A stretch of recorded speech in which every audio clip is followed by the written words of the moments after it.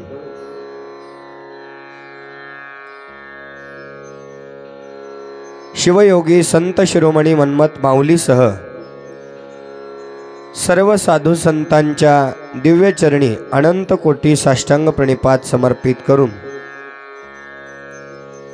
क्रांती सूर्य जगत ज्योती महात्मा बसवेश्वर महाराज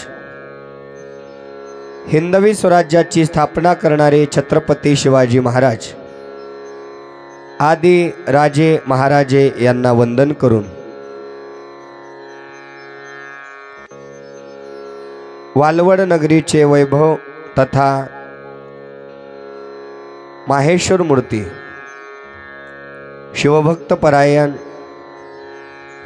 मन्मथ स्वामी महाराज वालवडकर तथा शिवभक्त परायण सौभाग्यवती सुनंदाताई मन्मथाप्पा स्वामी महाराज वालवडकर या दोन्हीही माहेश्वर शिवपार्वती समान दाम्पत्यांच्या दिव्य चरणी अनंत कोटी साष्टांग प्रणिपात समर्पित करून आजच्या तिसऱ्या दिवसीय शिवमहापुराण कथेमध्ये या शिवमहापुराण कथेचं श्रवण करण्यासाठी आलेले आपण सर्व सद्भक्त मंडळी, माता पिता बंधू भगिनी, आपणा सर्वांच्या हृदय मंदिरामध्ये विराजमान असणाऱ्या परमात्म्यरूपी भगवंताच्या दिव्य चरणी अनंत कोटी साष्टांग प्रणिपात समर्पित करून आजच्या तिसऱ्या दिवसीय शिवमहापुराण कथेला आपण प्रारंभ करीत आहोत। या शिवमहापुराण कथेला प्रारंभ करण्या अगोदर चालत असलेला अखंड शिवनाम सप्ताह, ग्रंथराज परमरहस्य पारायण तथा संगीतमय शिवमहापुराण कथा ज्ञानयज्ञ सोहळा महाशिवरात्री महोत्सव श्री संगमेश्वर मंदिर वालवड तालुका भूम जिल्हा धाराशिव वर्ष 11वे दिवस तिसरा।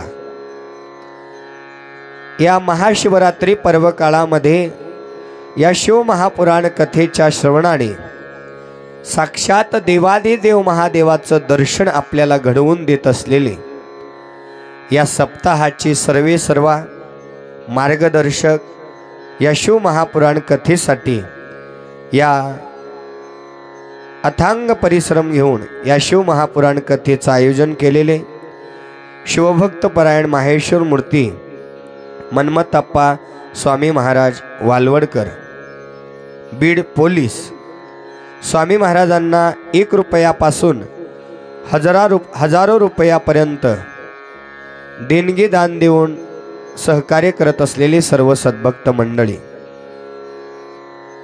या सप्ताहासाठी विशेष सहकार्य करत असलेले यादव पाटील परिवार, लेंडाळ तथा माळी परिवार, त्याचबरोबर आजच्या तिसऱ्या दिवसीय पर्व काळामध्ये चहा व नाश्त्याची सेवा दिलेले शिवभक्त परायण श्री राहुल युवराज शिंदे परिवार, दुपारच्या महाप्रसादाचे अन्नदाते शिवभक्त परायण श्री श्रीराम पाटील परिवार तथा रात्रीचे महाप्रसादाचे अन्नदाते शिवभक्त परायण कालिदासप्पा नन्नवरे तथा दशरथप्पा बारसकर, या पवित्र नामयज्ञ सोहळ्यामध्ये 1 रुपयापासून हजारो रुपयापर्यंत आपली सेवा देत असलेले सर्व सद्भक्त मंडळी, या मंदिर प्रांगणामध्ये विण्याची सेवा देत असलेली सद्भक्त मंडळी, पहाटेच्या शिवपाटापासून पहाटेच्या शिवपाटापर्यंत सेवा देत असलेले सर्व महिला पुरुष भजनी मंडळी, या मंदिर प्रांगणामध्ये चटई अंथरणाऱ्यापासून उचलणाऱ्यापर्यंत, झाडून काढणाऱ्यापासून स्वच्छता देणारे सर्व सद्भक्त मंडळी, अन्नदान बनवणारे, अन्नदान वाढणारे, पातरवाळी लावण्यापासून उचलण्यापर्यंत सर्व सेवा देणारे सद्भक्त मंडळी, पडद्याच्या पाठीमागे राहून आपली निस्वार्थ सेवा करत असलेले परिचित अपरिचित सर्व सद्भक्त मंडळी, त्याचबरोबर या शिवमहापुराण कथेमध्ये ज्यांची साऊंड सिस्टम लाभत आहे असे ओमकार कला मंडपचे ओनर शिवभक्त परायण गणेश दादा अनपट परिवार, संगीत शिवकथाकार कुमार सागर महाराज लोहारेकर तथा स्वर शिवाणी संगीत संच परिवार यांच्या राहण्याची स्नानपूजा प्रसादाची व्यवस्था करत असलेले शिवभक्त परायण गणेश दादा विभूती परिवार, शिवभक्त परायण संतोष घोंगडे परिवार, या संगीतमय शिवकथेसाठी संगीत साथ करत असलेले स्वर शिवाणी संगीत संच परिवार, त्याचबरोबर या शिवमहापुराण कथा श्रवण करण्यासाठी आलेले आपण सर्व सद्भक्त मंडळी, माता पिता बंधू भगिनी, आपणा सर्वांचं आजच्या तिसऱ्या दिवसीय शिवमहापुराण कथेमध्ये हार्दिक हार्दिक स्वागत करून आपणा सर्वांना अनंत कोटी ब्रह्मांड नायक भगवान शिव परमात्मा भगवान श्री संगमेश्वर शंभू महादेव सुख समृद्धी आयु आरोग्य धनसंपदा उदंड आयुष्याची प्राप्ती करून देव अशी मंगल कामना करून आजच्या तिसऱ्या दिवसीय शिवमहापुराण कथेकडे आपण वळत आहोत। काल दुसऱ्या दिवसीय शिवमहापुराण कथेमध्ये आपण जीवनामध्ये कितीही पापी आणि दुराचारी भक्त असू द्या, त्या पापी आणि दुराचारी भक्ताचा सुद्धा उद्धार भगवान शिव परमात्मा एका शिवमहापुराण कथा श्रवणाने कशा प्रकारे त्या ठिकाणी त्या भक्ताचा उद्धार करतो। पापी दुराचारी बिंदुल ब्राह्मण आणि दुराचारी चंचुला, जिनं मनामध्ये दुसरा विवाह करण्याचा विचार केला ते व्याभिचाराला कारण ठरलं आणि एका शिवमहापुराण कथा श्रवणाने त्या सर्व पापाचा त्या ठिकाणी नायनाट झाला आणि कैलासाची प्राप्ती झाली आणि तिच्या जीवनामध्ये तिनं शिवपदाची प्राप्ती केली।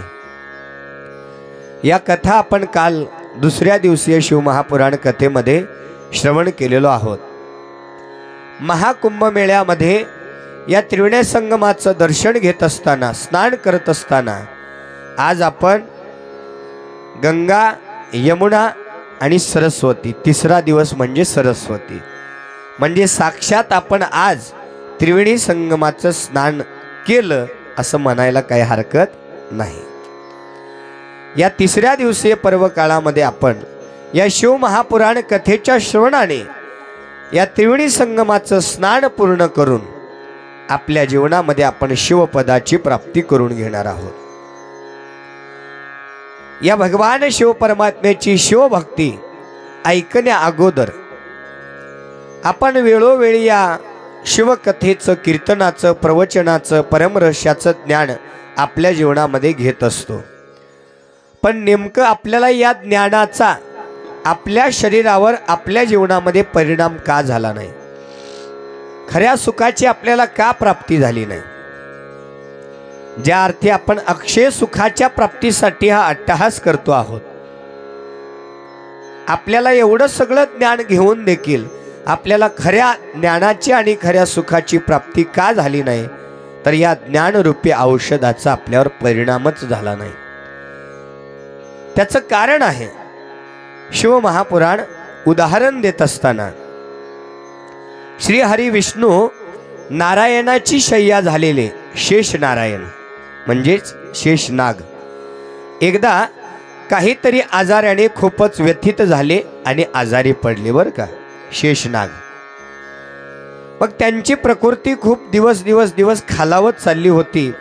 हे पाहून या शेष नागाची प्रकृती वैद्याला दाखवावं म्हणून भगवंतांनी विचार केला आणि भगवंतांनी देवतांचे वैद्य असणारे अश्विनी कुमार यांना बोलावून घेतलं आणि श्री हरिविष्णूंनी या शेषनागाच्या तब्येतीबद्दल या अश्विनी कुमारासोबत चर्चा केली। गेल्या अनेक दिवसापासून हा शेषनाग आजारी आहे, काही केल्या या शेषनागाचा आजार कमी होत नाही, तर याचा आजार पाहून तुम्ही याला औषधी उपचार करा। श्री विष्णुदेवांची विनंती ऐकून या ठिकाणी अश्विनी कुमारांनी या शेषनागाची प्रकृती तपासली। डॉक्टरकडे गेल्यानंतर पहिल्यांदा तपासतात ना, तसं अश्विनी कुमारांनी या शेषनागाची प्रकृती तपासली आणि त्या प्रकृतीला उपाय योजना म्हणून या आजाराला संपवण्यासाठी औषध म्हणून एक आयुर्वेदिक औषध तयार केलं आणि श्री हरिविष्णूंना सांगितलं, हे औषध 3 टाइम शेषनागाला तुम्ही द्या, अगदी काही दिवसातच नागाची तब्येत व्यवस्थित होईल। असं म्हणून अश्विनी कुमार आपापल्या स्वस्थानी निघून गेले। पाहता पाहता 4 ते 5 दिवस झाले। या शेषनागाला या श्री हरिविष्णूंनी औषधी द्यायला सुरुवात केली। बघता बघता 4 दिवस औषधी दिली, पण या औषधीचा या शेषनागावर काहीही परिणाम झाला नाही।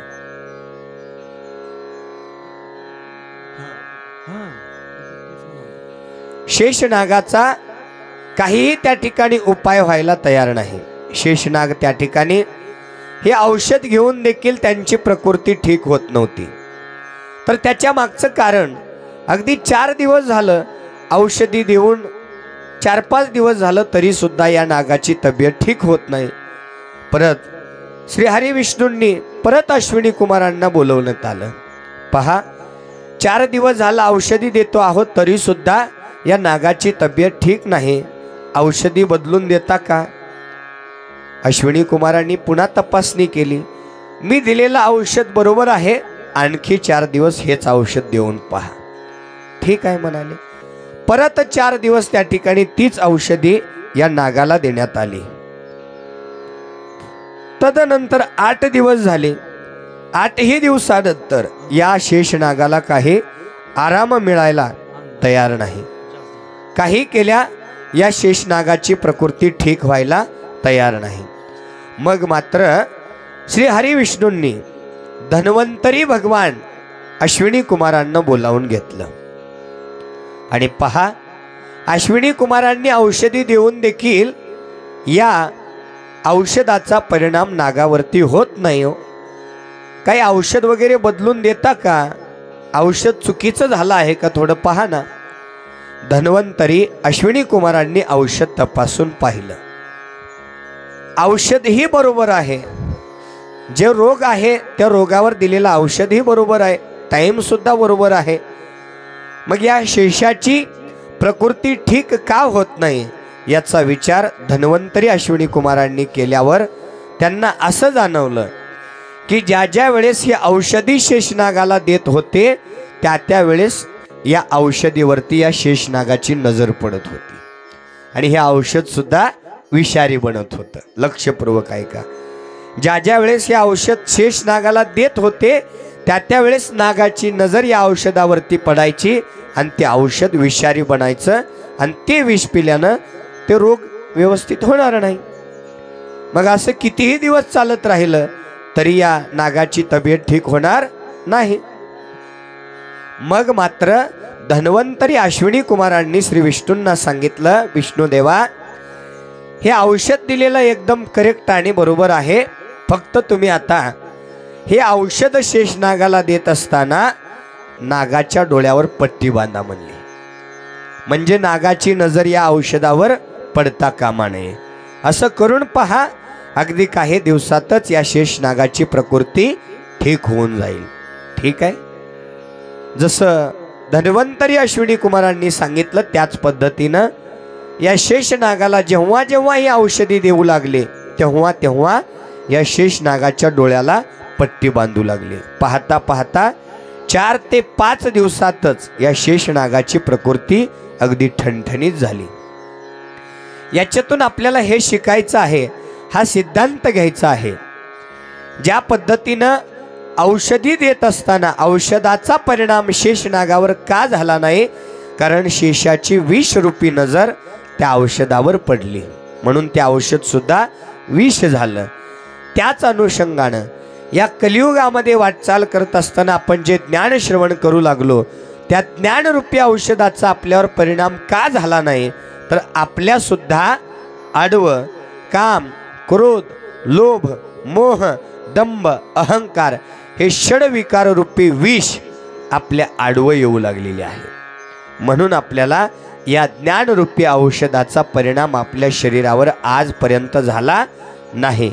हे ज्ञानरूपी औषध घेत असताना या षडविकार रूपी विषाला पट्टी बांधायची. पट्टी जसं नागाच्या डोळ्याला बांधली ना, ज्या दिवशी तुम्ही या षडविकार रूपी विषाला पट्टी बांधाल त्याच दिवशी आपल्याला या ज्ञानरूपी औषधाचा परिणाम आपल्या जीवनामध्ये होणार आहे.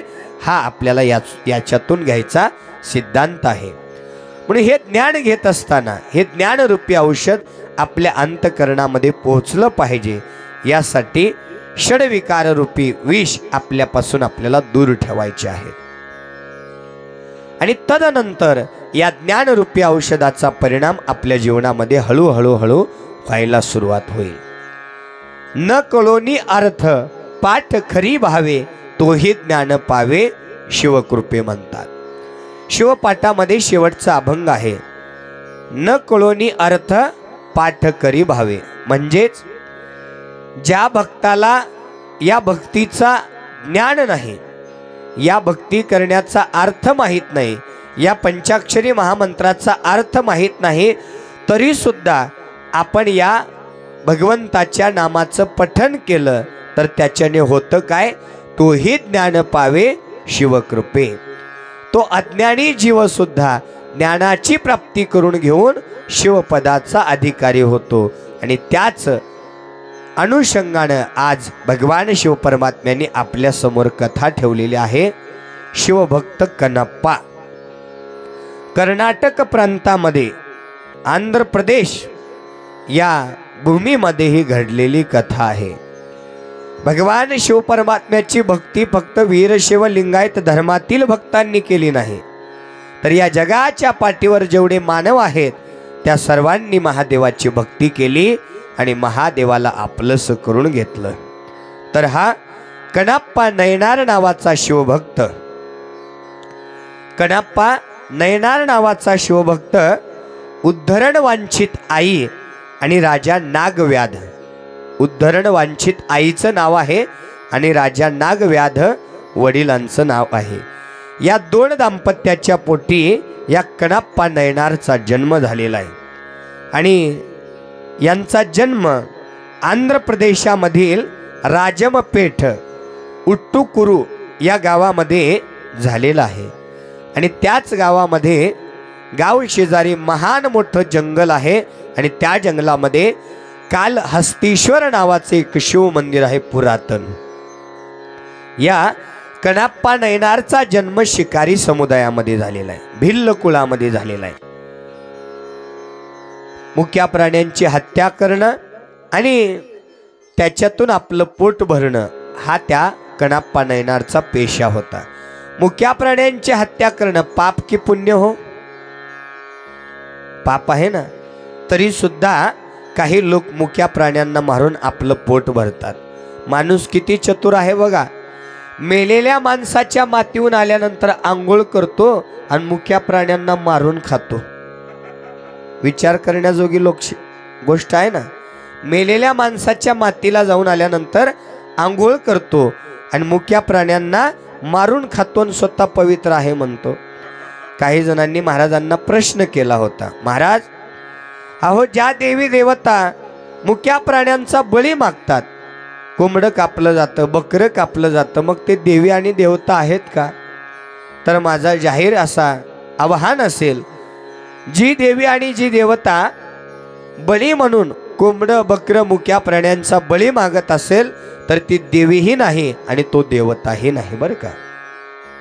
कारण मुक्या प्राण्यांची हत्या करणं हे 4 वेद 6 शास्त्र 18 पुराणामध्ये कुठेही लिहिलेलं नाही. मुक्या प्राण्यांचा बळी देणं म्हणजे स्वतःचं पोट भरणं, मनाची तृप्ती व्हावी. मांसाहार भक्षण करणं, मांसाहार भक्षण करणं म्हणजे महापाप कारणीभूत ठरतं. मांसाहार भक्षण केल्याने बुद्धी तामस प्रवृत्तीकडे वाटचाल करते. बैल काय खातो प्रशांत आप्पा? चारा खातो, गवत खातो, कडबा खातो. शुद्ध शाकाहारी का मांसाहारी? शाकाहारी. बैल कडबा खातो, गवत खातो आणि आपल्या मालकाच्या एका आज्ञेनं दिवस दिवस पाठीवर जू घेऊन 1-1, 2-2 एकर कुळवून काढतो, नांगरून काढतो, पेरून काढतो. बैल शाकाहारी खातो, कुत्रा मांसाहार खातो. त्याच कुत्र्याच्या पाठीवर जर बैलाचा जू दिला तर क्वाय क्वाय क्वाय करत कुठं पडून जाईल त्याच्याही लक्षात येणार नाही. म्हणजे शुद्ध शाकाहारी खाणारा बैल किती तंदुरुस्त आणि ताकदवान आहे आणि मांसाहार भक्षण करणारा कुत्रा किती कमजोर आहे हे आपल्याला विचार करायचा आहे की नाही. शुद्ध शाकाहारी खा, तंदुरुस्त रहा. मांसाहार कोण भक्षण करतं? जे प्राणी जिभेने पाणी पितात तेच प्राणी मांसाहार भक्षण करतात आणि जे प्राणी ओठाने पाणी पितात ते शुद्ध शाकाहारी खातात. मग आता तुम्ही ठरवा कोणते प्राणी तुम्ही आहात ते, हे की नाही. मांसाहार भक्षण करणं खूप मोठं महापाप आहे म्हणतात, हे की नाही. फेक देते हैं ओ अनाज जिसमें एक बाल है, फेंक देते हैं वो अनाज जिसमें एक बाल है और खाते हैं अंडा जिसमें एक माँ का लाल है, जिसमें एक माँ का लाल है. गहू, तांदूळ, ज्वारी, हे की नाही, हे आपल्यासाठी इकबाल आहे. आपलं शरीर त्या ठिकाणी शुद्ध ठेवणारं धान्य आहे, आहार आहे. जैसे खावे अन्न तैसे होवे मन. जो आहार तुम्ही खाल तसंच तुमचं मन त्या ठिकाणी वाटचाल करणार आहे. म्हणून शुद्ध शाकाहारी खाणं हे आपल्या मानवी धर्माचं कर्तव्य आहे. मांसाहार भक्षण करू नका. पण या कणाप्पा नयनारला याचं ज्ञान नव्हतं.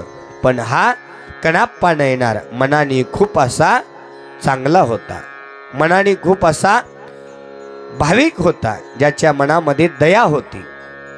मुक्या प्राण्यांची हत्या करावी, पोट भरावं असा व्यवहार त्या कणाप्पा नयनारचा सुरू होता. बरेच वर्ष या कणाप्पा नयनारने या जंगलामध्ये येऊन मुक्या प्राण्यांची हत्या करावं, मुक्या प्राण्यांना मारावं आणि त्याच्यापासून बनलेलं भोजन पूर्ण परिवाराने ग्रहण करावं.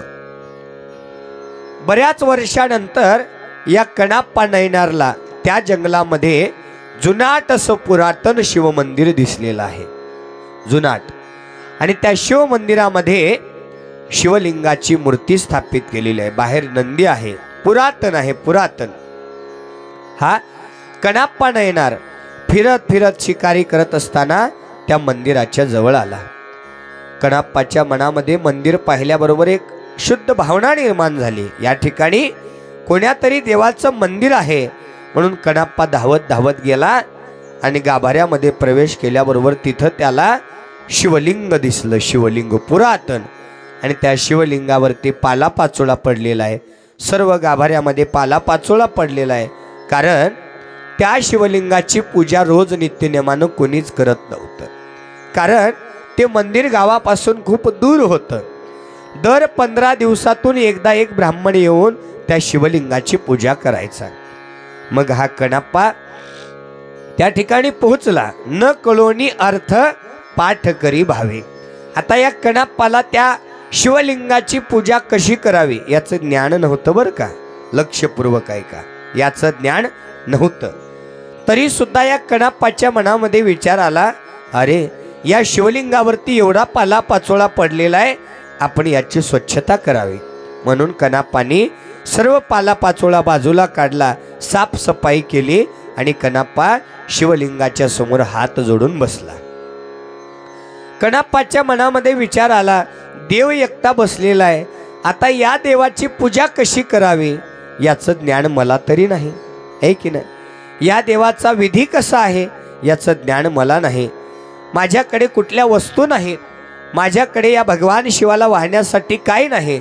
असा विचार करत असताना न कळोनी अर्थ पाठ करी भावे.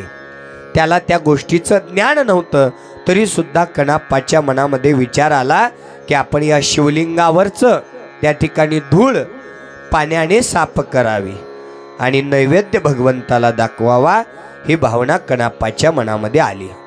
कणाप्पा शिकारी समुदायामध्ये जन्म घेतलेला आहे, भिल्ल कुळामध्ये, आहे की नाही, जन्म आहे. पण आता याला पाणी आणण्यासाठी याच्याकडे लोटा नाही, नैवेद्य दाखवण्यासाठी याच्याकडे नैवेद्य नाही. कणाप्पा विचार करू लागला, या भगवान शिवाची भक्ती करण्याचा ध्यास माझ्या मनामध्ये झालेला आहे आणि या शिवलिंगाची पूजा कशी करू मी, हा विचार करत कणाप्पा मंदिराच्या बाहेर आला. मंदिराच्या परिसरामध्येच जवळच एक नदी झुळझुळ झुळझुळ वाहत होती. कणाप्पा त्या नदीकडे गेला. कणाप्पाच्या मनामध्ये विचार आला, त्या शिवलिंगावरती याच्यातलं जल तरी वाहावं, आपण घेऊन जाऊन पाण्यानं सर्व शिवलिंग स्वच्छ धुवून काढावं. पण आता पाणी घ्यायचं कशात, हा प्रश्न पडला असताना न कळोनी अर्थ पाठ करी भावे.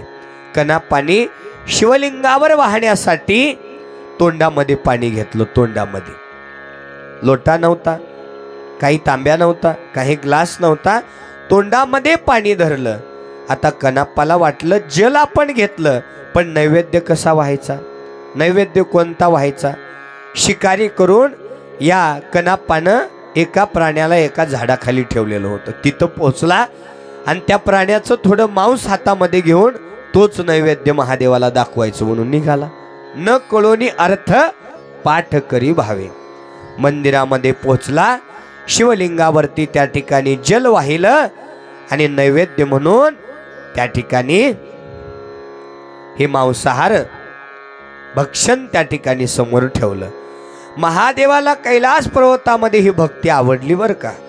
असे शुद्ध भाव ज्याचा देव अंकित तयाचा. महादेवाला ही भक्ती आवडली. किती माझा भक्त दयाळू आहे, ज्या भक्ताला या शिवभक्तीचं ज्ञान माहीत नव्हतं म्हणून या भक्तानं नैवेद्य म्हणून मांसाहार ठेवला. शिवलिंगाला जलधार वाहण्यासाठी तोंडामधलं पाणी त्या शिवलिंगावर टाकलं आणि पूजा केली. असे शुद्ध भाव ज्याचा.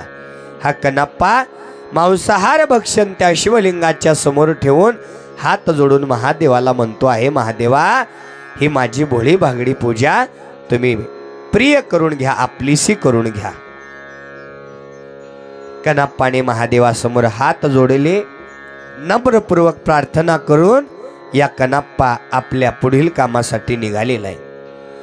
दर 15 दिवसाने येणारा ब्राह्मण दुसऱ्या दिवशी पूजेसाठी मंदिरात आलेला आहे. मंदिरात आल्याबरोबर त्याला शिवलिंगाची पूजा केलेलं कुणीतरी दिसलं आणि शिवलिंगाच्या समोर मांसाहार नैवेद्य ठेवलेला दिसला. मांसाहाराचा एक तुकडा दिसला. ब्राह्मण हात जोडून महादेवाची क्षमा करू लागला. महादेवा मला क्षमा करा, माझं घर त्या ठिकाणी तुमच्या मंदिरापासून दूर असल्यामुळं मला नित्य नेमाने तुमच्या शिवलिंगाची पूजा करायला येत नाही. पण पहा किती दुराचारी प्राणी आहे, त्या प्राण्यानं तुमच्या शिवलिंगाच्या समोर अपवित्र असं मांसाहार आणून ठेवलं. हे कोण्यातरी प्राण्याचंच काम असावं म्हणून शिव शिव शिव शिव शिव म्हणत या ब्राह्मणाने तिथला तो मांसाहार बाजूला काढून बाहेर फेकून दिला. परत परत परत पूजा करून या शिवलिंगाची शुद्धता करून हा ब्राह्मण आपल्या घराकडे गेलेला आहे. दुसऱ्या दिवशी पुन्हा कणाप्पा आला. तोंडामध्ये पाणी आणलं, मांसाहार नैवेद्य म्हणून आणला, विधियुक्त पूजा केली, महादेवाचं दर्शन घेतलं आणि आपल्या कामाला गेला. परत तो ब्राह्मण त्या ठिकाणी पूजेसाठी आला. दुसऱ्या वेळेस त्या शिवलिंगासमोर मांसाहार नैवेद्य दिसल्यावर मात्र ब्राह्मणाला वाटलं हे कोण्या मुक्या प्राण्याचं काम नसून हे कोण्या तरी माणसाचंच काम असावं. जाणून बुजून मांसाहार शिवलिंगाच्या समोर आणतो आहे. शिव शिव शिव शिवा, महादेवा हे काय पाप करत आहे तो प्राणी, त्याला पाप लागेल, दुराचारी होईल, नरक यातना भोगेल. ब्राह्मण त्या ठिकाणी श्राप देत असताना साक्षात अनंत कोटी ब्रह्मांड नायक भगवान शिव परमात्मा शिवलिंगातून प्रकट झाले. बोलो नम पार्वती पतये शिव हर हर महादेव हर हर महादेव. भगवान शिव परमात्मा ब्राह्मणाला बोलू लागले, ब्राह्मण थांबा, श्राप देऊ नका. ज्यांच्याबद्दल तुम्ही श्राप देता आहेत तो माझा भक्त प्रिय आहे, तो कणाप्पा नयनार आहे. कणाप्पा नयनार आहे. शिकारी समुदायामध्ये त्याचा जन्म आहे आणि त्याला या पूजेचं महात्म्य माहीत नाही म्हणून तोंडामध्ये पाणी घेऊन येतो. तोंडातलं पाणी शिवलिंगावर वाहतो आणि नैवेद्य म्हणून मुक्या प्राण्यांची केलेली हत्या मांसाहार पुढे ठेवतो. हे त्याचा भाव आहे, तुम्ही त्याला श्राप देऊ नका. ब्राह्मण म्हणू लागले, महादेवा हे कसं शक्य आहे? शिवलिंगाला मांसाहार नैवेद्य देणं हा कुठला भक्ताचा भाव असू शकतो का? महादेव म्हणाले, नैवेद्यच नाही तर कणाप्पा वेळ आल्यानंतर स्वतःचा जीव सुद्धा माझ्या या शिवलिंगाच्या चरणावर समर्पित करेल असा भाव आहे. ब्राह्मणाला खरे वाटेन असं झालं म्हणून महादेवांनी सांगितलं, तुम्ही आता काय करा, उद्याला सकाळी बरोबर 9 वाजता शिव मंदिरामध्ये या. तुमची पूजा विधी उरकून मंदिराच्या बाहेर एका झाडाच्या मागे लपा. कोण येतं, कशा प्रकारे पूजा करतं हे तुम्ही पहा आणि मी त्या भक्ताची परीक्षा घेईन. त्या परीक्षेमध्ये माझा भक्त पास होतो का नाही हे तुम्ही डोळ्यानं बघा. देव कधी कधी भक्ताची परीक्षा घेतो बरं का. आणि मग पहा असं बोलल्याबरोबर ठीक आहे म्हणून महादेवाला साष्टांग नमस्कार घातला आणि महादेव अंतर्धान पावले. दुसऱ्या दिवशी परत लवकर ब्राह्मण आले, शिवलिंगाची पूजा केली आणि एका झाडाच्या मागं लपले. हा कणाप्पा नयनार ठरल्याप्रमाणे तोंडामध्ये जल घेऊन हातामध्ये नैवेद्य म्हणून मांसाहार घेऊन आलेला आहे. जल तोंडामधलं शिवलिंगावर टाकलं. ब्राह्मणाला कळवळा वाटू लागला, काय हा पापी दुराचारी आहे, तोंडातलं पाणी शिवलिंगावर वाहतोय. महादेवाला ही पूजा आवडू लागली. देव माझा भोळा आहे हो. आणि तो नैवेद्य समोर ठेवला, मांसाहार समोर ठेवलं आणि त्या ठिकाणी या कणाप्पाने महादेवाच्या समोर 2 हात जोडून महादेवाला विनंती केली, महादेवा मी केलेली अनन्य भावनेने भावशुद्ध अंतकरणाने केलेली भक्ती तुम्ही स्वीकार करावी. हा शब्द ऐकून देवादिदेव महादेवांनी या भक्ताची परीक्षा घेण्याचा निर्णय घेतला. परीक्षा अशी घेतली की त्या शिवलिंगाला 2 नेत्र उघडले आणि डाव्या नेत्रातून रक्ताच्या धारा वाहू लागल्या. रक्ताच्या धारा वाहू लागल्या. हे पाहिलं कुणी? कणाप्पाने पाहिलं. माझ्या देवाच्या डोळ्यात रक्ताच्या धारा, माझ्या देवाला असं काय दुःख झालं? माझ्या देवाला रक्ताच्या धारा लागल्या, माझ्या देवाच्या डोळ्यात वेदना झाल्या.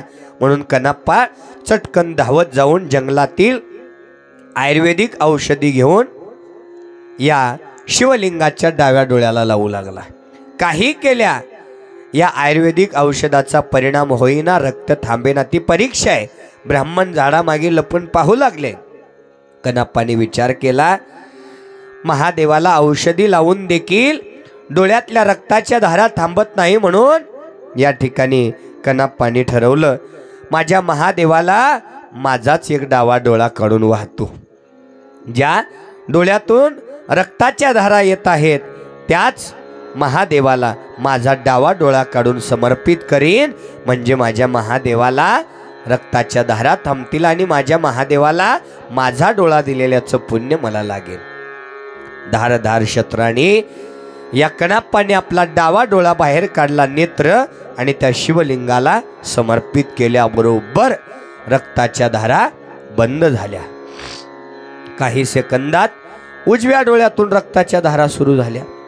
कणाप्पा म्हणू लागला, काय देवा लीला पाहता आहेत, एक डोळा तरी दिला ना, आता कृपा आशीर्वाद करा. आता दुसरा डोळा दिल्यानंतर मला कसं दिसणार की तुमच्या याच ठिकाणी डोळा बसवायचा आहे?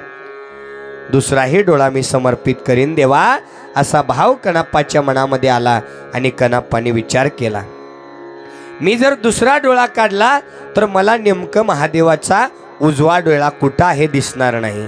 हा भाव मनामध्ये निर्माण झाला, ती जागा दिसणार नाही. म्हणून कणाप्पानं आपल्या पायाचा उजवा अंगठा त्या शिवलिंगाच्या उजव्या डोळ्यावर ठेवला खून म्हणून, आणि चटकन धारधार शस्त्राने डोळा काढला आणि ज्या ठिकाणी तो अंगठा आहे ना त्या ठिकाणी तो डोळा समर्पित केला आणि अंध होऊन महादेवाला म्हणू लागला, महादेवा आता तरी माझ्यावर कृपा करा, प्रसन्न व्हा.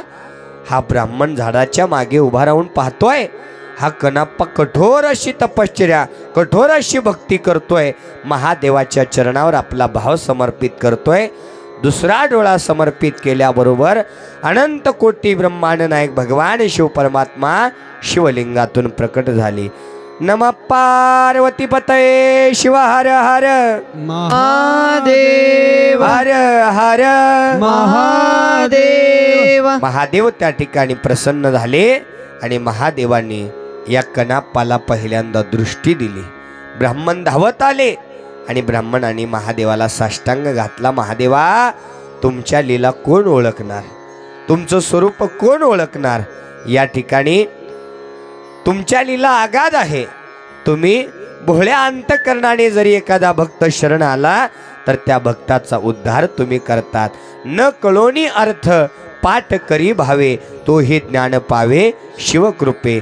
या कणाप्पाला या शिवभक्तीचं ज्ञान नव्हतं, त्याचा अर्थ माहीत नव्हता, तरी सुद्धा या कणाप्पानं माझी भावशुद्ध अंतकरणाने भक्ती केली, म्हणून या कणाप्पाला मी या ठिकाणी प्रसन्न झालेलो आहे.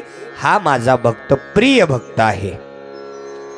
कणाप्पाला दृष्टी त्या ठिकाणी परत दिली आणि कणाप्पाला आशीर्वाद दिला. त्याच्या जीवनातलं दुःख दारिद्र्य दूर केलं आणि कणाप्पाला सांगितलं, आजपासून तुम्ही मांसाहार भक्षण करायचा नाही, मुक्या प्राण्यांची हत्या करायची नाही.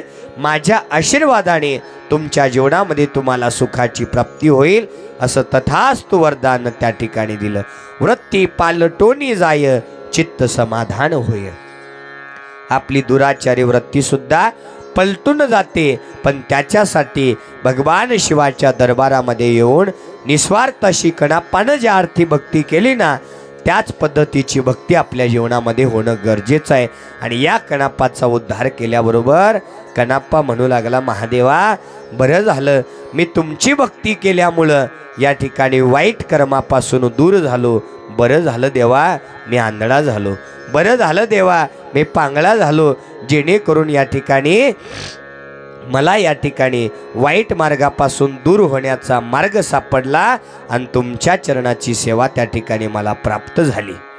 भगवान शिव परमात्म्याला विनंती करू लागला, या शिवनामामध्ये मला हिताचा मार्ग मिळाला आणि त्या ठिकाणी माझ्या जीवनाचं सोनं झालं, असं म्हणून महादेवाला या सुंदर शब्दाने विनंती करू लागलेला आहे. हो वाईट कर्मापासून झालो वेगळा, वाईट कर्मापासून झालो वेगळा,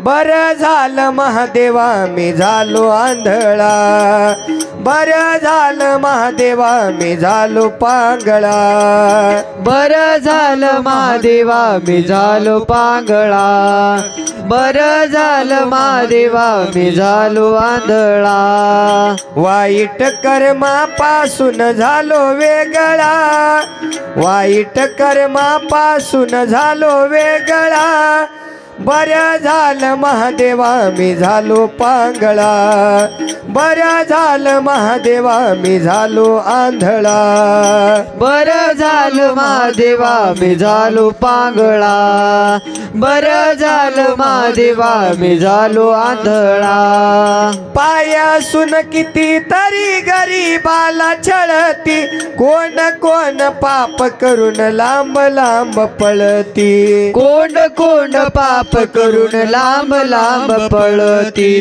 कोंड कोंड पाप करून लांब लांब ओ पळती पाय असून किती तरी गरीबाला छळती कोण कोण पाप करून लांब लांब पळती एका जागी लागला मला भक्तीचा लळा एका जागी लागला मला भक्तीचा लळा बरं झालं महादेवा मी झालो आंधळा बरं झालो महादेवा मी झालो पांगळा बरं झालं महादेवा मी झालो पांगळा बरं झालं महादेवा मी झालो आंधळा हो लंगडत खरडत तुझ्या मंदिरी येईन मरेपर्यंत महादेवाचं नाव मी घेईन मरेपर्यंत महादेवाचं नाव मी घेईन मरेपर्यंत महादेवाचं नाव मी घेईन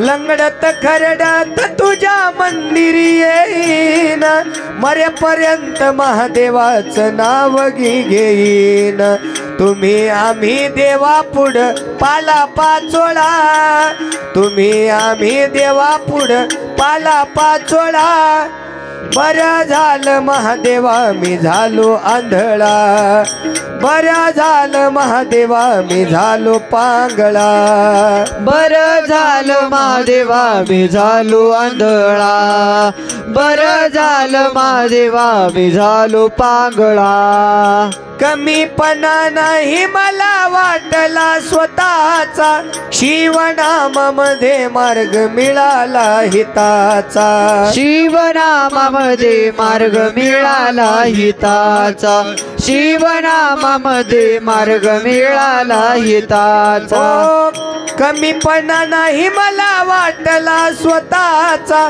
शिवनामामध्ये मार्ग मिळाला हिताचा कनाप्पा हा बाळ देवा आहे दुबळा कनाप्पा हा बाळ देवा आहे दुबळा बरं झालं महादेवा मी झालो पांगळा बरं झालं महादेवा मी झालो आंधळा बरं झालं महादेवा मी झालो पांगळा बरं झालं महादेवा मी झालो आंधळा वाईट कर्मापासून झालो वेगळा वाईट कर्मापासून झालो वेगळा बरं झालं महादेवा मी झालो पांगळा बरं झालं महादेवा मी झालो आंधळा बरं झालं महादेवा मी झालो आंधळा बरं झालं महादेवा मी झालो पांगळा बरं झालं महादेवा मी झालो पांगळा बरं झालं महादेवा मी झालो आंधळा बरं झालं महादेवा मी झालो पागळा बरं झालं महादेवा मी झालो पागळा महादेवा महादेवा नमः पार्वतीपते शिव हर हर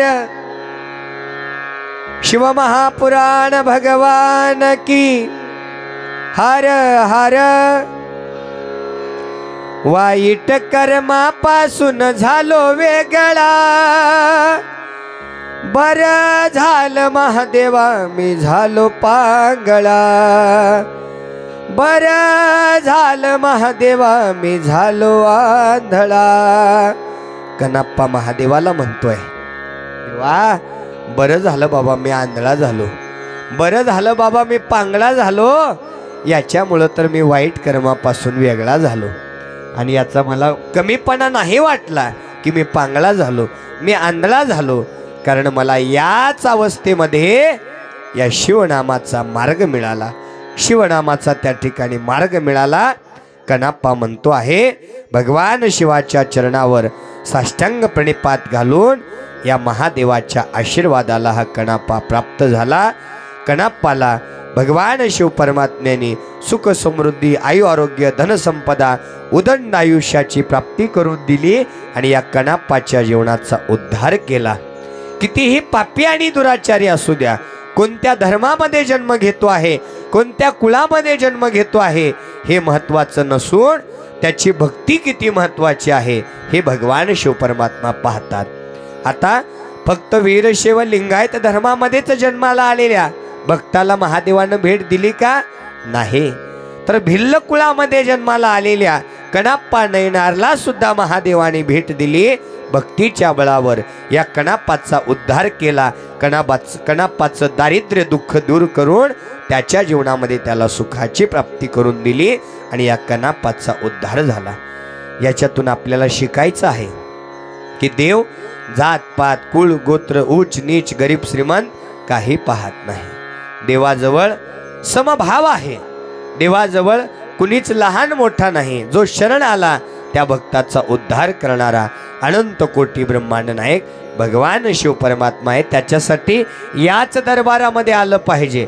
इथं शिवमहापुराण कथेच्या श्रवणाने आपल्या जीवनामध्ये आपल्याला हिताच्या गोष्टी ज्ञानाच्या गोष्टी आपल्याला या ठिकाणी प्राप्त होतात. पहिल्यांदा सांगितलं ना, एवढं सांगून देखील या ज्ञानरूपी औषधाचा आपल्यावर परिणाम का होत नाही, तर हे षडविकार रूपी विष आपल्याला आडवं येत आहेत.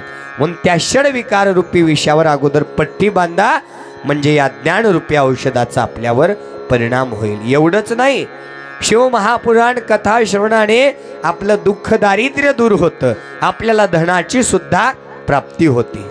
पाहायचंय, शिवलिंग पाटील नावाचे पती आहेत आणि श्रुती पाटील नावाची पत्नी आहे. दोन दाम्पत्याचं या ठिकाणी उदाहरण दिलेलं आहे. श्रुती पाटील मात्र नित्यनेमाने शिवमहापुराण कथेमध्ये जाऊन कथा श्रवण करायची. शिवलिंग पाटील मात्र इकडे येत नव्हते. सतत शेतातलं काम, बाहेरील काम, परमार्थाची त्यांना आवड नव्हती बरं का. मग एके दिवशी घरामध्ये पाहुणे आल्यामुळं श्रुती पाटील यांना कथेला येता आलं नाही. मग पाहुण्या रावळ्यांचा स्वयंपाक आवरायचा होता म्हणून कथेची वेळ झाल्यावर श्रुती नावाच्या पत्नीनं शिवलिंग पाटलाला सांगितलं, अहो ऐकता का, तुम्ही आजचा दिवस कथेला जा ना, कथा ऐका ना, आणि आज ज्या कथा कथेमधून सांगणार आहेत महाराज त्या मला येऊन सांगा ना. एवढा शब्द ऐकल्याबरोबर माझ्यानं जाणीव होणार नाही, मला तिकडची काय आवड नाही, मी काय तिकडं जाणार नाही. मग श्रुतीनं त्या ठिकाणी थोडंसं प्रेमानं दोन गोष्टी बोलल्या, आहे की नाही. अहो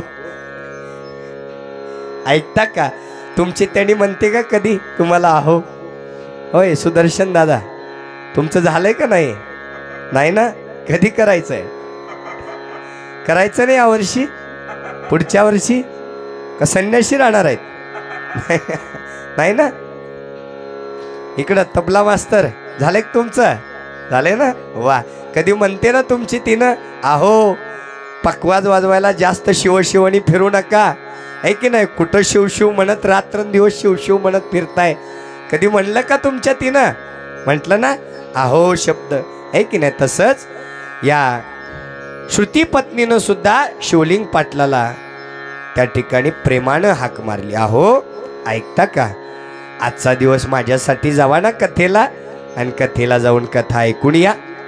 पाटील खुश झाले.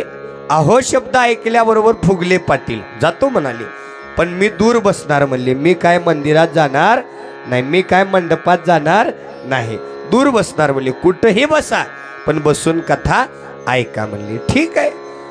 मग शिवलिंग पाटील आपला आवरून जेवण वगैरे करून कथेला निघाले. तोपर्यंत कथेची रुपवाळी झाली होती. कथेला आले, महाराजांचं विश्लेषण सुरू झालं. सगळे भक्त बसलेले होते आणि तेवढ्यात शिवलिंग पाटील आले. महाराजांचं लक्ष बरोबर पाटलावर गेलं आणि महाराजांच्या मुखातून मंत्र गेले, या या या या या या. महाराजांच्या मुखातून शब्द गेले. शिवलिंग पाटील इकडं इकडं बघू लागले. कोणाला म्हणता आहेत महाराज? तुम्हालाच म्हणता आहेत महाराज, या या या या या. शिवलिंग पाटील आले आणि जागा बघून थोडंसं वारवसालाच बसाव म्हणून खाली बसले. बसल्याबरोबर महाराजांनी पुन्हा म्हटलं, बसलात का, बसलात का, बसलात का. काय असली असते काय कथा, या या या या, बसा बसा बसा, बसलात का, बसलात का, काय कथा असते. कसं बस. शिवलिंग पाटील बसले. बसल्याबरोबर या या या या, बसा बसा बसा, बसलात का, बसलात का. एवढं ऐकल्याबरोबर शिवलिंग पाटलाला थोडंसं कथेला इंटरेस्ट येईना गेलं. काय कथा आहे, या या या या बसा बसा बसा, बसलात का बसलात का, अशी कुठं कथा असते का म्हटले. आणि शिवलिंग पाटील रागात उठले. लगेच महाराज म्हणले उठलात का उठलात का उठलात का. आता तर शिवलिंग पाटलाचं राग अनावर झाला, मस्तक फिरलं. अशी कुठं कथा असते का, या या या या बसा बसा बसा बसा, बसलात का बसलात का बसलात का, उठलात का उठलात का उठलातला. चाललो म्हणले मी, असली कथा ऐकत नसतो म्हणाले. निघाले शिवलिंग पाटील मागं तोंड करून घराकडे निघाले. महाराज तेवढ्यावरही गप्प बसले नाही. चाललात का चाललात का चाललात का म्हणले. एवढं ऐकून नीट पळत गेले शिवलिंग पाटील आणि घरात गेले आणि झोपले. सकाळी सकाळी पत्नीनं विचारलं, गेला होतात का कथेला. हो हो. कुठं बसला होता. जवळच बसलो होतो. मग काय सांगितलं महाराजांनी कथेमध्ये. पुरणपोळी केली, रोज भाकर चटणी सुद्धा नव्हती. त्या दिवशी पुरणपोळीचा बेत केला. तूप वाढलं, दूध केलं. अहो, श्रुती पत्नी बोलू लागली, अहो पती देवा, तुम्ही कथेला गेला होतात. हो गेलो होतो. बसला होतात. हो बसलो होतो. कशी वाटली कथा, काय सांगितलं महाराजांनी. त्यावर शिवलिंग पाटलाला राग आला. रात्रीचं आठवलं. काय म्हणले, असं तामण घेतलं आणि फिरकन फेकून टाकलं तामण.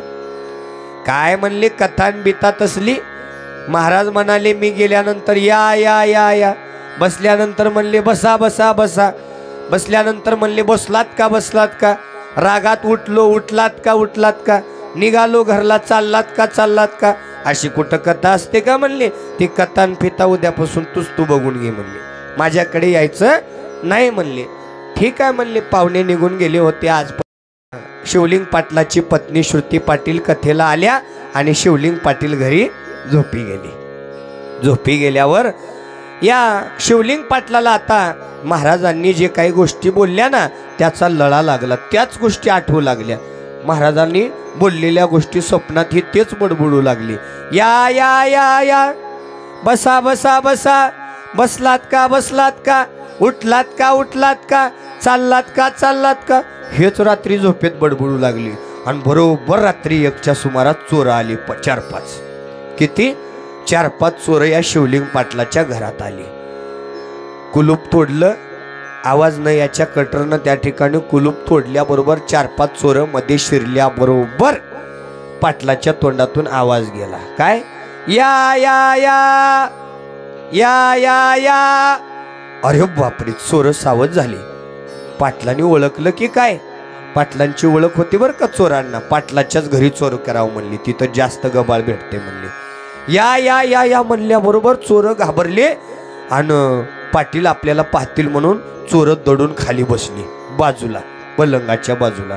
लगेच पुढचा शब्द गेला, बसलात का बसलात का बसलात का. अरे बापरे, आता मात्र पाटलांनी चांगलं ओळखले म्हणले. चला म्हणले, आता आपली काय खैर नाही, आपण उठलेलं बरं आहे म्हणले. आता पटकन उठल्याबरोबर तिसरा शब्द, तिसरा मंत्र बाहेर गेला, उठलात का उठलात का उठलात का. आता मात्र काय खरं नाही म्हणले. आता पाटील काय आपल्याला झोडपल्याशिवाय सोडणार नाही. उठल्याबरोबर पटकन त्या ठिकाणी आपल्या प्राण्याचं रक्षण म्हणून हे 4-5 चोर पळू लागले. दन बाहेर पळू लागले. पुन्हा शब्द गेला, चाललात का चाललात का चाललात का, सावकाश जावा सावकाश जावा सावकाश जावा. एवढं ऐकल्यावर मात्र चोराला नक्की कळालं की आपल्याला पाटलांनी बघितलंय. दुसऱ्या घरातले चोरलेले 10 तोळ सोनं त्याच ठिकाणी टाकले आणि चोर पळून गेले. पाटील झोपीत बडबडू लागले होते हे सगळं. या या या बसा बसा बसा, उठलात का उठलात का, चाललात का चाललात का, सावकाश जावा. पाटील झोपीत बडबडत होते आणि पाटील सकाळी उठल्याबरोबर पाटलाच्या समोर 10 तोळ सोनं पडलेलं दिसलं. अरे, हे सोनं इथं कसं काय म्हणून पाटील सोनं घेणारच. एवढ्यात ते रात्री आले होते की नाही चोर, ते माफी मागायला आले पाटलाकडे. पाटील म्हणाले की पाटलाच्या सगळे पाय धरले. सगळे 4-5 चोरांनी या पाटलाचे पाय धरले. पाटील, याच्यात आमचा काहीही दोष नाही हो. आम्ही तुमच्या घरी रात्री चोरी करायला आलो होतो. आम्हाला क्षमा करा, आम्हाला पोलीस स्टेशनमध्ये पाठवू नका, आम्हाला कुठली शिक्षा देऊ नका, हवं तर आम्हीच तुम्हाला अजून 10-5 तोळे देतो, पण आम्हाला माफ करा. पाटलांनी म्हणलं कधी आला होता? यावर चोर सांगू लागले, पाटील रात्री 1च्या सुमारास तुमच्या घरात प्रवेश केल्याबरोबर तुम्ही म्हणलात या या या. मग तुम्ही असं म्हणल्याबरोबर आम्ही चटकन खाली बसलो. तुम्ही म्हणालात बसलात का, बसलात का, बसा बसा बसा. तुम्ही चांगलंच ओळखलं आम्ही आलेलं म्हणून आम्ही उठलो. तुम्ही म्हणालात उठलात का, उठलात का, उठलात का, म्हणून आम्ही आता तुम्ही चांगलंच ओळखलं म्हणून पळू लागलो. तुम्ही म्हणलात चाललात का, चाललात का, सावकाश जावा, सावकाश जावा. हे तुम्ही काल नाही का म्हणलं तुमच्या तोंडाने? मग मात्र पाटलाची टूप पेटली. अरे बापरे म्हणली, शिवकथेला गेल्यामुळं घरात होणारी चोरीही टळली आणि उलट 10-5 तोळे सोनं सुद्धा मिळालं. तेव्हापासून शिवलिंग पाटील आणि श्रुती पाटील दोघेही शिवकथेला येऊ लागले, दोघेही शिवकथेला येऊ लागले.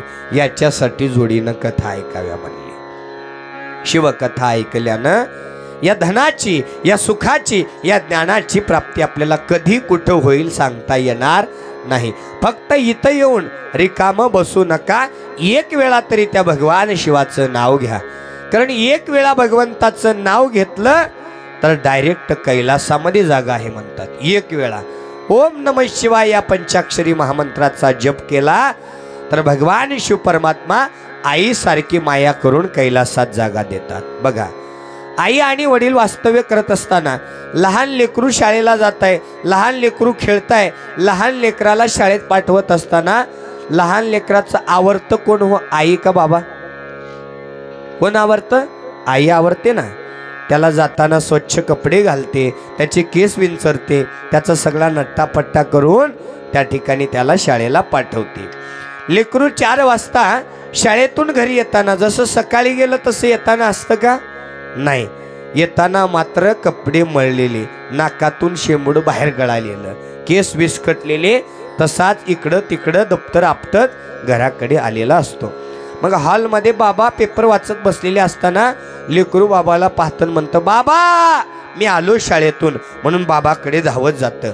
बाबा पाहतात त्याच्याकडे, नाकातून शेंबूड गळालेला आहे, कपडे मळालेले आहेत, केस विस्कटलेले आहेत. बाबाला भला राग येतो. बाबा म्हणतात, थांब तिथंच, तुला काय अक्कल वगैरे आहे की नाही? जा अगोदर आतमध्ये जाऊन हातपाय तोंड नाक ते सगळं शिंकरून ये, नवे कपडे घालून ये, केस बीस विंचरून ये, मग माझ्याकडे ये. लेकरू तोंड पाडतं आणि आईला हाक मारतं. आई हाक मारल्याबरोबर आई कुठेही असू द्या, आई धुणं धुवलेली असू द्या, भांडी घासायलेली असू द्या, कुठलं काम करायलेली असू द्या, स्वयंपाक करायलेली असू द्या, लेकराचा आवाज कानावर पडताच आई पटकन धावत येते, लेकराला मिठी मारते, कारण दिवसभरात लेकराची पहिल्यांदा भेट झालेली असते. लेकराची चुंबन घेते, लेकराला माया करते. आई बघते का त्याच्या नाकातून शेंबूड यायलंय, त्याचे कपडे मळलेले आहेत, त्याचे केस विस्कटलेले आहेत. आई बघते का? नाही बघत. चटकन त्याला घेऊन जाते, त्याचे जुने कपडे काढते, त्याला स्वच्छ कपडे घालते, हातपाय धुते, नट्टापट्टा करते आणि मग नंतर ते लेकरू बाबाकडे जातात. मग बाबा त्याला जवळ घेतात, आहे की नाही? एक वेळा लेकरानं पाळण्यामध्ये आई नाव घेतल्याबरोबर त्या लेकराला आई आयुष्यभर सांभाळत असते. आयुष्यभर काहीच बघत नाही, त्याचं सुख दुःख लहान मोठेपण काही बघत नाही. आई जशी लेकराला माया देते, एक वेळा आई म्हटल्याबरोबर पाळण्यात एक वेळा आई म्हटल्यामुळं आई त्या लेकरासाठी आयुष्यभर त्या ठिकाणी त्याचं सुख दुःख सांभाळत असते. त्याच अनुषंगानं या परमार्थामध्ये वाटचाल करत असताना भगवान शिव परमात्मा एक वेळा ओम नमः शिवाय म्हटल्यामुळं कैलासामध्ये जागा देतात. कसं देतात बघा. दत्तात्रय नावाचा मुलगा आहे आणि आत्मलिंग नावाचे पिता आहेत. आणि आत्मलिंगराव आणि त्यांच्या पूर्ण पत्नीनं पूर्ण लेकरा बाळांनी त्या ठिकाणी दीक्षा घेतली, गळ्यामध्ये लिंग बांधला, कपाळावर विभूती लावली, पंचाक्षरी मंत्र म्हटला. पण दत्तात्रय नावाचा मुलगा मात्र लिंग घालायला तयार नाही, विभूती लावायला तयार नाही, मंत्र म्हणायला तयार नाही. आत्मलिंग महाराज किती वेळा आपल्या लेकराला सांगू लागले, अरे दत्ता आपल्या धर्माची संस्कृती आहे, आपल्या धर्माचं पालन आहे. आपण त्या ठिकाणी आपल्या धर्माचं पालन केलं पाहिजे. गळ्यामध्ये इष्टलिंग बांधला पाहिजे, कपाळावर विभूती लावली पाहिजे, पंचाक्षरी मंत्र म्हटला पाहिजे. दत्ता म्हणू लागला, बाबा आता नाही म्हणले, म्हातारपणात घेतो म्हणले. आता काय गरज, आता मी जवान पोरगा आहे, मला खेळू द्या, बागडू द्या. या पूजापाठामध्ये कशाला मला ओढताय? मला काय ते नाम आवडत नाही आणि मी काय तो लिंग बांधणार नाही, मी काय ती विभूती लावणार नाही, मी काय नाम घेणार नाही, मंत्र म्हणणार नाही. आत्मलिंगरावांची गुरूंची चांगली त्या ठिकाणी, गुरु शिष्याची त्या ठिकाणी चांगली सांगड होती. आत्मलिंग महाराजांनी गुरुला सांगितलं, गुरु महाराज एके दिवशी तुम्ही न सांगता अचानक घरी या. कारण गुरु घरी आले की नाही लिंग बांधतात म्हणून हा दत्ता पळून जायचा घराच्या बाहेर. आत्मलिंगरावांनी गुरुला सांगितलं कानात, महाराज तुम्ही एके दिवशी अचानकच आमच्या घरी या आणि माझ्या मुलाच्या गळ्यात लिंग बांधा आणि त्याच्या मुखातून पंचाक्षरी मंत्र म्हणून घ्या म्हणले. ठीक आहे. महाराजांनी आपल्या शिष्याचं बोलणं ऐकलं आणि एके दिवशी सकाळी 9 वाजता या ठिकाणी महाराज न सांगताच हातामध्ये लिंग घेऊन या आत्मलिंग महाराजाच्या घरात आली. तेव्हा मुलगा दत्ता जेवू लागलेला होता. चटकन महाराज गेले की त्याच्या मनगटाला धरली. आता कुठं पळून जातो म्हणले, आता कुठं पळून जातो तू, आता पकडलं ना तुला. मनगट धरलं, पटकन गळ्यात लिंग बांधला. आता कुठं पळून जाणार, लिंग बांधला. यावर मन ओम नमः शिवाय, तुझ्या जीवनाचा उद्धार होईल बाबा. एकदा ओम नमः शिवाय मन, तुझ्या जीवनाचा उद्धार होईल, तू शिवपदाचा अधिकारी होतील. दत्ता म्हणू लागला, महाराज तुम्ही माझा हात पकडला म्हणून लिंग गळ्यात बांधू दिला, मंत्र कसा म्हणून घेणार, मी म्हणणारच नाही म्हणून, आहे की नाही. माझं मनगट धरलं म्हणून तुम्ही माझ्या गळ्यात लिंग बांधला, पण माझ्याकडून मंत्र कसा म्हणून घेणार, घ्या म्हणून म्हणणारच नाही म्हणला. मन ओम नमः शिवाय, तुझ्या जीवनाचा उद्धार आहे बाबा. एक वेळा मन गुरु करावा बळकट म्हणतात. गुरु जर बळकट असेल ना, कितीही चतुर शिष्य असू द्या, त्याचं परिवर्तन झाल्याशिवाय राहत नाही. गुरुने ही फार वेळ वाट पाहिली. मन ओम नमः शिवाय नाही म्हणणार, काही करा. हात धरला म्हणून लिंग बांधून दिला, पण मंत्र म्हणणार नाही म्हणला. काय करायचे ते करा म्हणलं. गुरुनं लगेच दत्ताला धरणीवरती आडवं पाडलं आणि त्याच्या छातीवर बसली. मन ओम नमः शिवाय, तुझ्या जीवनाचा उद्धार आहे. मन ओम नमः शिवाय नाही म्हणणार महाराज. हात धरला म्हणून लिंग बांधू दिला, ओम नमः शिवाय हा पंचाक्षरी महामंत्र म्हणणार नाही. कोण म्हणते असं, मी मंत्र म्हणणारच नाही, काहीही करा. हात धरला म्हणून लिंग बांधू दिला, पण तुम्ही जो मंत्र म्हणताय तुम्ही मंत्र म्हणणार नाही. मन तुझ्या जीवनाचा उद्धार आहे, ओम नमः शिवाय मन नाही म्हणणार. मन ओम नमः शिवाय नाही म्हणणार. त्याला हिसके घेऊ लागली. कित्येक वेळ निघून गेला. अरे बाबा, कित्येक वेळानंतर महाराजांनी उलटा प्रश्न विचारला. मन ओम नमः शिवाय म्हणणार नाही, मन ओम नमः शिवाय म्हणणार नाही. अरे बाबा, नेमकं काय म्हणणार नाही एवढं तर सांग. महाराज तुम्हाला सांगितलं ना मी ओम नमः शिवाय म्हणणार नाही,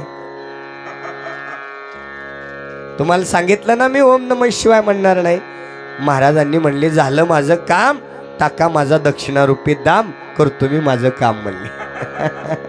आहे की नाही, झालं म्हणले माझं काम. एक वेळा ओम नमः शिवाय म्हणून घ्यायचं होतं, घेतलं ना. मग आता काय करायचं ते तू कर.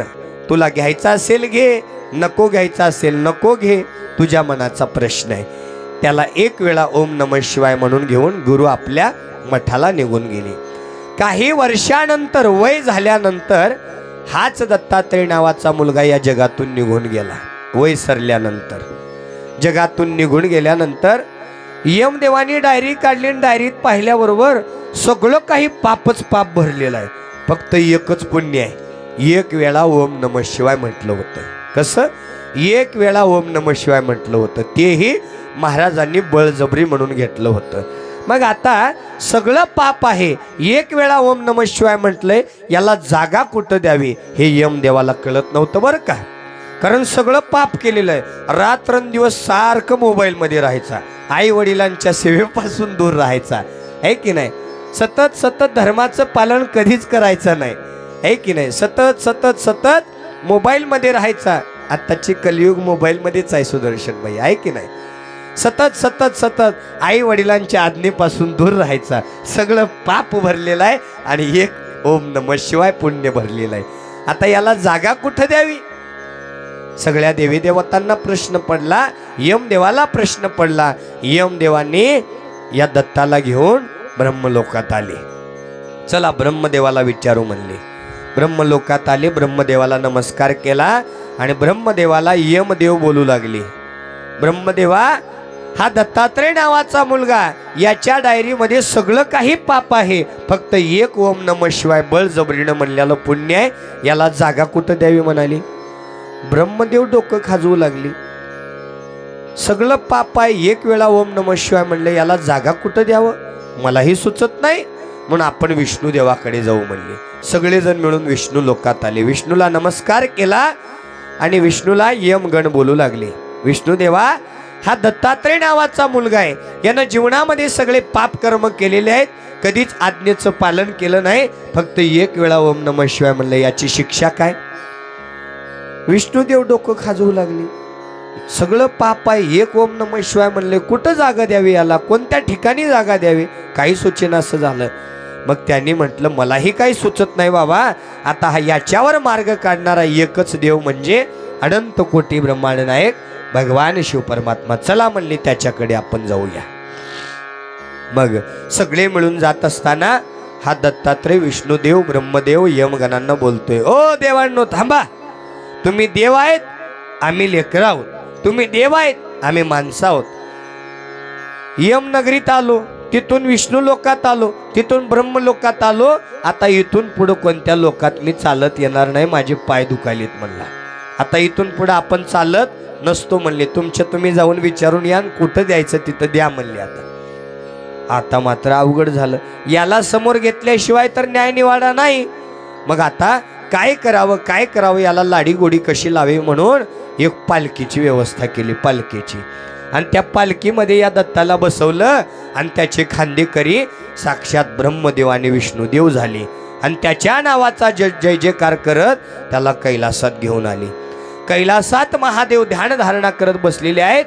महादेवांनी ऐकलं कानाने, कोण असा प्राणी आहे की साक्षात ब्रह्म आणि विष्णुदेवांच्या खांद्यावर पालखीत बसून कैलासात आलेला आहे. महादेवाने अंतर्ज्ञानानं जाणलं. महादेवाच्या समोर पालखी टेकवण्यात आली, दत्ताला बाहेर उतरवलं आणि त्या ठिकाणी विष्णुदेवांनी ब्रह्मदेवांनी यमगणांनी महादेवाला साष्टांग नमस्कार घातला आणि महादेवाला बोलू लागले, महादेवा, हा दत्ता नावाचा मुलगा आहे, यानं जीवनामध्ये सर्व काही पापकर्म केलेले आहेत, फक्त एक वेळा बळजबरीनं ओम नमः शिवाय म्हटलेलं आहे, याला जागा कुठं द्यावं हे कळत नाही म्हणले. कोणत्या ठिकाणी जागा द्यावं हे आम्हाला सांगा, आम्ही विचारण्यासाठी आलेलो आहे, आम्हाला कळत नाही. हे ऐकल्याबरोबर महादेवाने विचार केला, अंतर्ज्ञानाने जाणलं आणि महादेव स्मित हास्य करत ब्रह्मदेव विष्णुदेवांना बोलू लागले, तुम्हाला आणखी कळालं नाही, या ओम नमः शिवायचं पुण्य कळालं नाही? यानं जीवनामध्ये कितीही पापकर्म केलेले आहेत, ते पापकर्म एका बाजूला आहेत आणि एक पंचाक्षरी महामंत्र एका बाजूला आहे. कळत ना कळत का होईना, आहे की नाही? या दत्ता नावाच्या मुलानं एक वेळा ओम नमः शिवाय म्हणल्यामुळं तर साक्षात ब्रह्मदेव आणि विष्णुदेवांच्या खांद्यावर बसून या कैलासात येण्याचं भाग्य याच्या जीवनामध्ये प्राप्त झालेलं आहे आणि त्याची जागा म्हणजेच हे कैलास आहे. हा दुसरी तिसरीकडे कुठे नाही राहणार.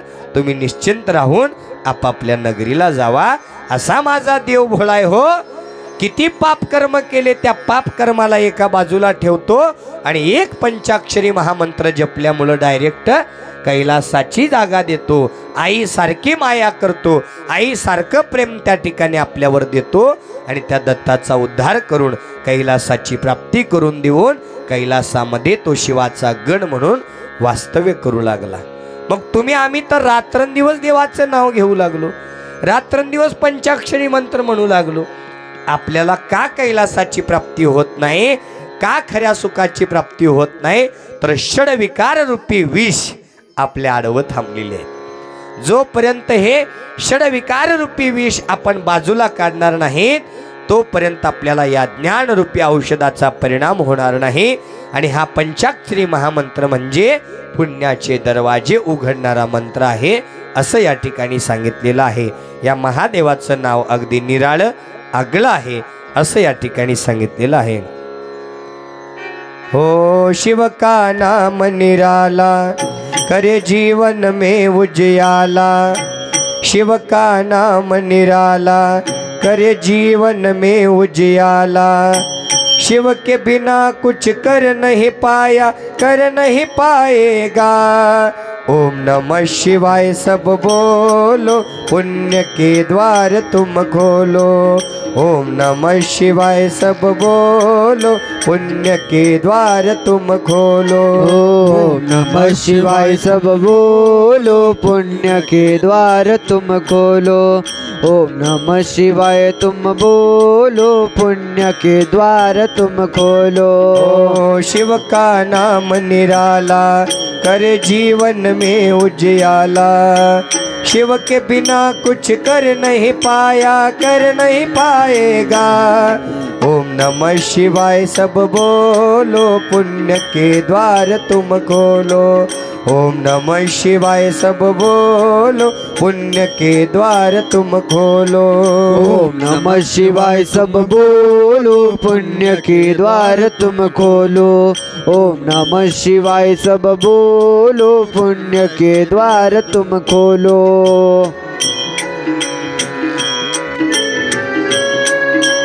जय भोले,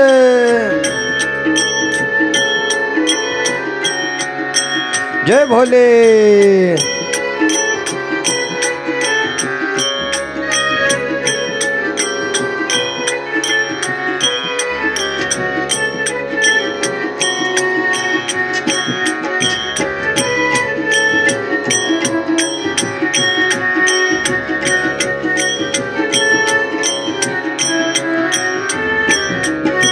शिव का नाम निराला करे जीवन में उजियाला, शिव का नाम निराला करे जीवन में उजियाला, शिव के बिना कुछ कर नहीं पाया कर नहीं पाएगा।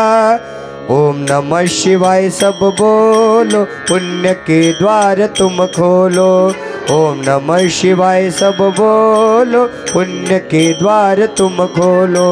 ओम नमः शिवाय सब बोलो पुण्य के द्वार तुम खोलो, ओम नमः शिवाय सब बोलो पुण्य के द्वार तुम खोलो।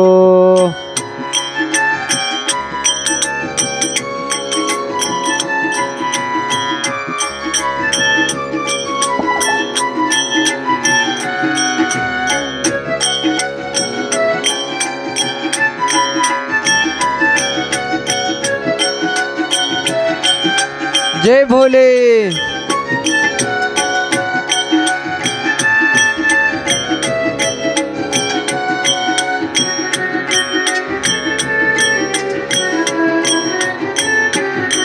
तेरी नजर पड़े जब शिव द्वार पे, करे कर कृपा दयालु सब जान के। हो हो तेरी नजर पड़े जब शिव द्वार पे, करे कृपा दयालु सब जान के। कुछ मांगना कभी न भूले थे, भक्ति करना तन मन दिल से।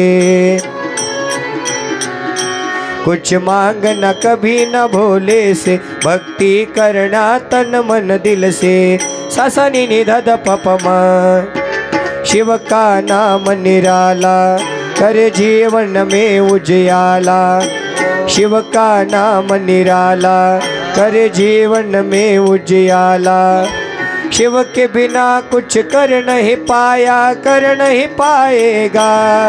ओम नमः शिवाय सब बोलो पुण्य के द्वार तुम खोलो, ओम नमः शिवाय सब बोलो पुण्य के द्वार तुम खोलो, ओम नमः शिवाय सब बोलो पुण्य के द्वार तुम खोलो।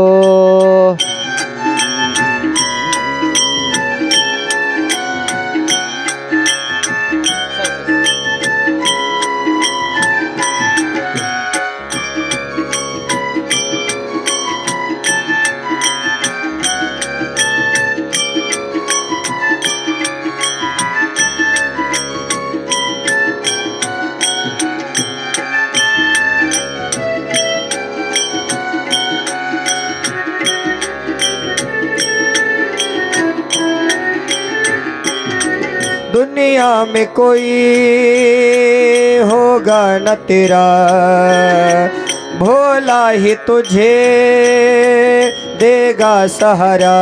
ओ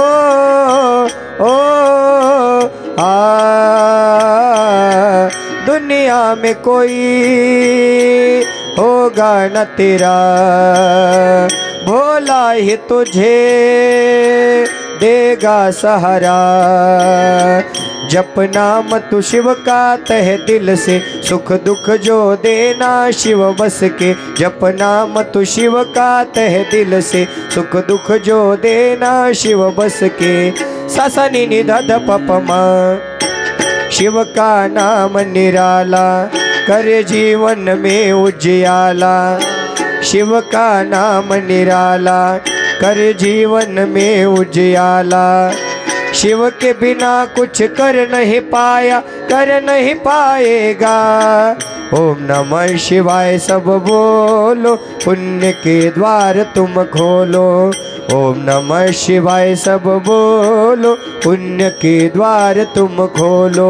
ओम नमः शिवाय सब बोलो, पुण्य के द्वार तुम खोलो। ओम नमः शिवाय सब बोलो, पुण्य के द्वार तुम खोलो। ओम नमः शिवाय शिव, ओम नमः शिवाय। नमः पार्वती पतये शिव हर हर हर हर।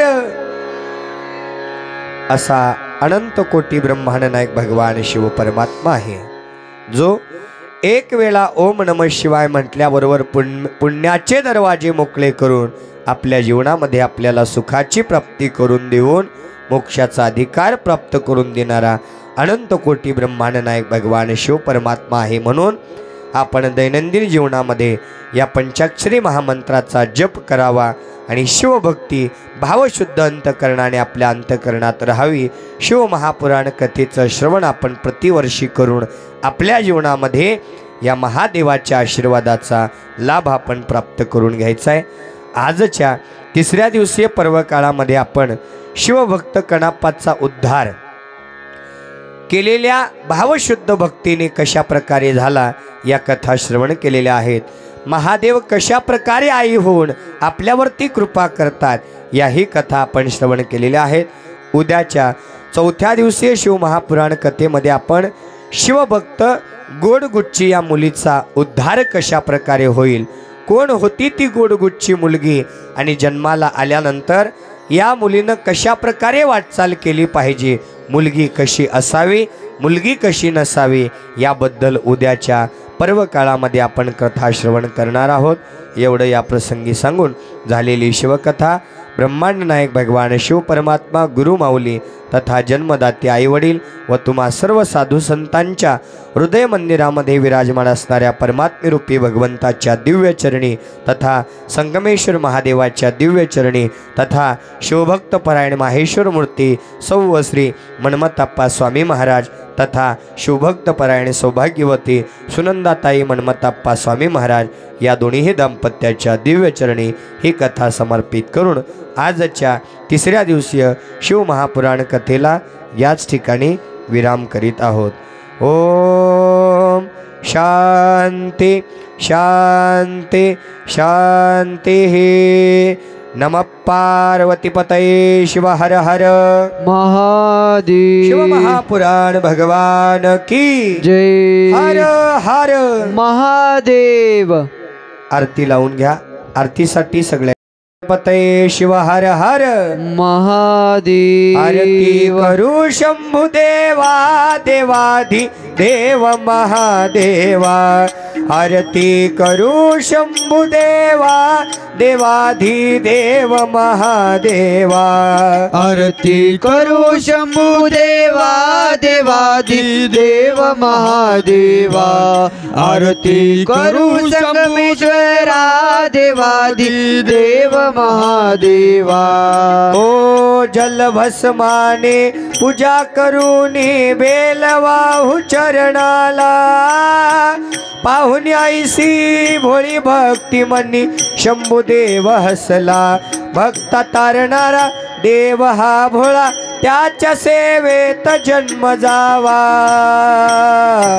आरती करू शंभू देवा देवादी देव महादेवा आरती करू संगमेश्वरा देवादी देव महादेवा हो धूप दीप लावणी नैवेद्य दाखवू मुखाला पाहुणी आईशी गोड भक्ती मनी शंभू संतोषला दान देणारा सुखाचा झरा त्याच्या सेवेत जन्म जावा